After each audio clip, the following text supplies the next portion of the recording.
Ito ang balita ngayon, viral at pinag-uusapan ngayon sa mundo ng social media. Ang di umano'y balita. Hindi sumipot si Vice President Sara Duterte sa unang investigasyon ng National Bureau of Investigation ngayong araw. Ito kung naturang pagsisiya sa itong investigasyon ay nakasentro sa kontrobersyal nitong pahayag ukol po sa pagkuha ng isang mamamatay tao na patayin sina Pangulong Ferdinand Marcos Jr., First Lady Liza Araneta Marcos at House Speaker Ferdinand Martin Romualdez sakaling siya ay mamamatay. Kaninang umaga po, inabangan pa ang pagdating nitong si Vice President Sara, ngunit kinalaunan ay kinumpirma na rin itong si National Bureau of Investigation Director Jaime Santiago ang hindi nito pagdalo. Isa sa mga idinadahilan po ng kanyang kampo ang umano'y late na paabiso ng House Committee on Good Government na kinansela ang nakatakdaning pagdinig sana ngayon pong araw. Pero kung maalala po ninyo, kahapon po ng umaga pa ay opisyal na kinumpirma ng Committee on Good Government and Public Accountability sa pamagitan po ni Chairman Congressman Joel Chua na kakanselahin muna ang pagdinig para bigyang daan ang investigasyon ng National Bureau of Investigation. Nangyari po ito umaga po kahapon. Pero itinuloy po ng NBI ang investigasyon ngayong araw, ngunit sinasabi po ng kampo ni Vice President Sara Duterte na huli na po nilang nalaman yung paabiso ukol po rito. May pa rin po sa ibang mga balita mula po sa Office of the President. Ito, sabi po ni Pangulong Ferdinand Marcos Jr., inaamin po niya na hinarang na una yung pagkahain sana ng impeachment complaint laban kay Vice President Sara Duterte at sinabing wala daw po itong patutunguhan. Inamin ni Pangulong Ferdinand Marcos Jr. na hinarang ito ang paghahain ng impeachment case kahapon laban kay Vice President Sara Duterte. Sa isang ambush interview dito sa Lucena City sa Quezon Province, sinabi ng Pangulo na walang patutunguhan ang paghahain ng impeachment laban sa pangalawang Pangulo. Nabigla din si Presidente kung bakit na-leak ang nasabing komunikasyon.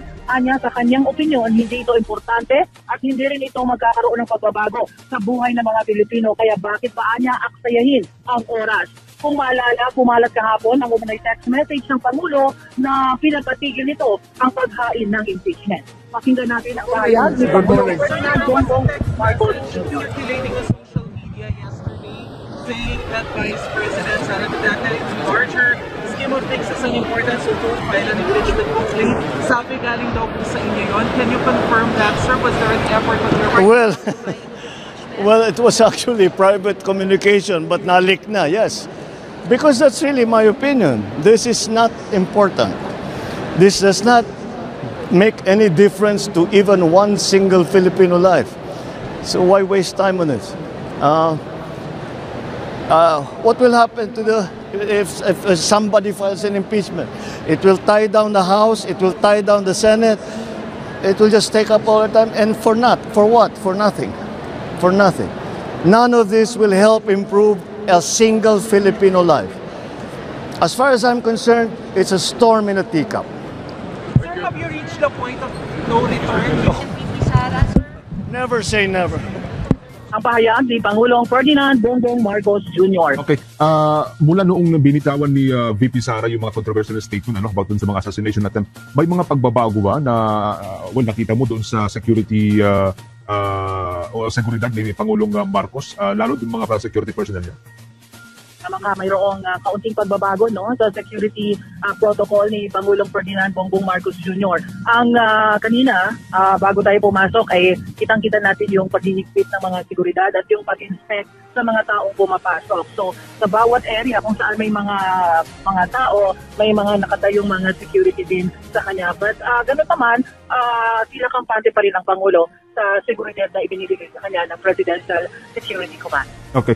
Sa usapin ng impeachment complaint, may nabanggit ba si Pangulong Marcos kung kanino nang galing, particularly yung impeachment complaint? Kasi may item tayo dito kanina na sinasabi ng Makabayan Coalition na inihahanda na nila yung impeachment complaint na ihain against VP Sara. So may nababanggit ba si Pangulong Marcos kung kanino galing yung una niyang hinarang ng impeachment complaint? Wala siyang binanggit. Ang kahapon kasi, ang report sa Kamara ay itong si dating Senator Antonio Trillanes ay mag-ahain ng impeachment kahapon at itong Akbayan Group. Subalit hindi naman dinanggit ni Pangulo kung sino ang pinadala niya ng text message at kung kanino ito nag-leak. So sa ngayon, tinatanong natin kung si Speaker Martin Romualdez ba? Kasi siyempre, from President ay siyempre ang iisipin natin ang leader ng Kamara, si Speaker Martin. Pero tinanong natin sa kampo ni Speaker, wala pa rin naman sagot at tinatanong natin na kung si Speaker nga ba ang nakatanggap ng message at pinatigil at pinaharang yung itong paghahain sana sa hapon ng impeachment dyan sa Kamara. Pag-usapan natin ngayon yung nag-leak na text message, private text message ni PBBM papunta sa mga kongresista, yung pinapatigil niya yung impeachment ni Bibi Sara. Okay, inamin na po ng Pangulo na galing talaga sa kanya yung text, at para sa Pangulo, yung opinion niya, it's a waste of time yung impeachment na yun. Kaya nanawagan siya sa mga congressman na huwag nang ipatuloy. Okay, may dalawang paniniwala ngayon. Ang iba, lalo na yung mga diehard Duterte fans na palabas lang ito, drama. Parang natakot na ang kampo ng BBM dahil nag-iinit ng mga Duterte, kaya pina-cool down. Yan, isang line of thought. Ang another line of thought naman is totoo. Talagang gustong ipatigil ni PBBM yung impeachment. Isang naniniwala na sincero si PBBM na pinapatigil niya talagang impeachment ay itong si Crisette Laureta Chu. Isa sa mga hinahangaan ko na social media influencer itong si Crisette Laureta Chu. Napakatapang, matalino, guwapa pa. Okay, so ito, may mga senaryo. Yung latest post niya, 37 minutes ago. May tatlong senaryo na basahin ko muna yung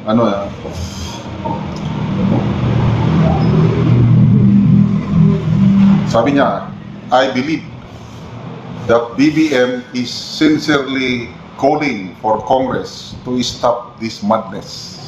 Madness yung impeachment. He is going straight to Congress because they can no longer stop the monster they empowered. Sino yung monster? He is referring to Speaker Martin Romualdez. Diba? Why will BBM pretend? Question mark. He will not benefit kasi if matuloy ang impeachment despite his appeal to Congress, it means that he's showing the Philippines na si Martin ang masusunod. Ganon ang line of thought ni Crisette. Ito, may senaryo 1 and 2. Basahin ko yung senaryo 1 kasi talagang galing kay Presidente. Kaya lang, it's a request, it's not a command. 3 equal branches of government. Executive ang Presidente, iba naman ang legislative, hindi niya pwedeng utusan. Kaya nga, please. So ang tanong, susunod ba si Speaker Martin Romualdez? Susunod ba ang mga kongresista? Yan ang malaking tanong ngayon. So ito, scenario number 1, sabi ni Crisette. Martin does not listen and continue to plan impeachment.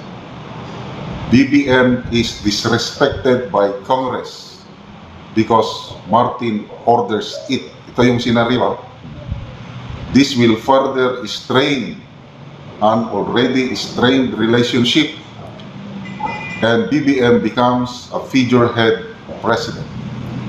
With BBM looking weak and sunod-sunuran ng pinsan, the chain of command will be broken and the police and the military will think that they are merely following Martin's orders and it's not Martin who is their commander-in-chief.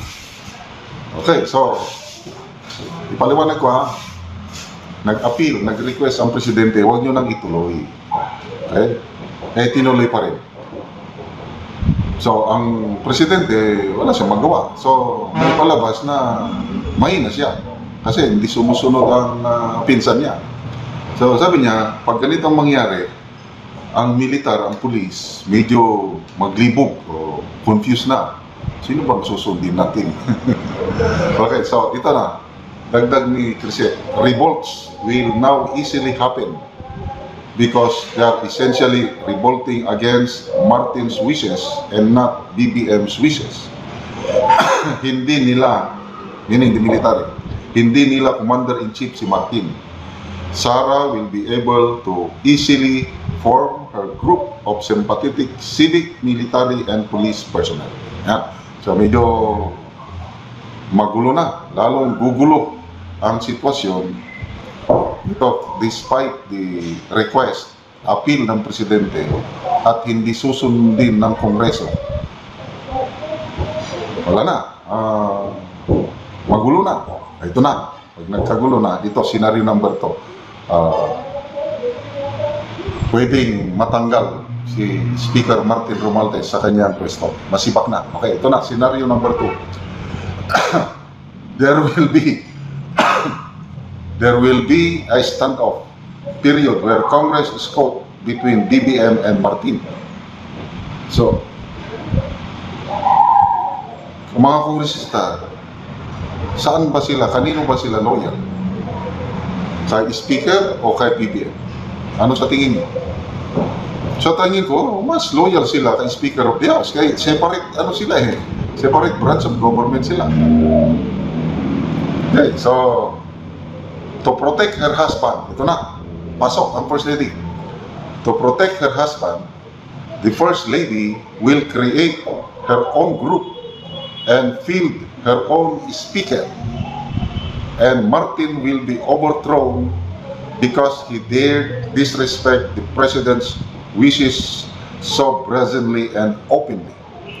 I am rooting for Lisa Marcos kasi papipiliin ako at walang choice, gusto ko lang i-share na walang kasing sama si Martin Romualdez. So, anong masasabi niyo itong mga senaryo na naiisip? These are opinions, ideas. Kaya pinag-uusapan lang natin. Nag-request ng Presidente, huwag ituloy. Napakaganda sana kung sundin nila ang, hindi naman utos please, kasi please please do not file impeachment kasi we're just wasting time. Ako, agree ako dun. Wasting time lang itong impeachment na ito. So, sana sundin. Kung hindi masunod, ito na. Open disrespect na. Clash of leaders. Speaker versus President. So, pasok.